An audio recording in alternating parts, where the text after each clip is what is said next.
Ce sont là les tout premiers assauts lancés par les djihadistes contre le Bénin. Les forces armées béninoises ont subi un coup dur avec 2 attaques terroristes en 2 jours. La première attaque a eu lieu aux environs du pont de Mekrou à l'ouest de la commune de Bani-Kouara le mardi 30 novembre 2021 et la seconde à Porga dans la commune de Méteri au nord du pays dans la nuit du mercredi à jeudi 2 décembre. Selon les autorités, la menace existait depuis 2019, notamment dans le nord du pays. Évidemment, on peut dire aussi que le Bénin fait partie des cibles majeures donc, du projet d'expansion du djihad vers d'autres régions. Mais on peut dire que le Bénin a la chance encore de pouvoir contenir cette menace avant qu'elle ne devienne une véritable gangrène comme c'est le cas dans certains pays voisins du Bénin. Il faut que le Bénin ait une capacité d'anticipation. L'état-major des forces armées béninoises tient à rassurer la population en indiquant qu'il assure la défense du territoire national.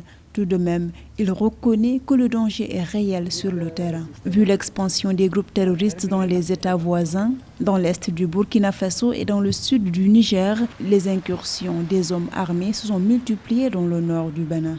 L'état-major des forces armées béninoises tient à rassurer la population béninoise qu'il met tout en œuvre pour assurer la défense du territoire national contre toute forme d'agression d'où qu'elle vienne, ainsi que la sécurité des personnes et des biens.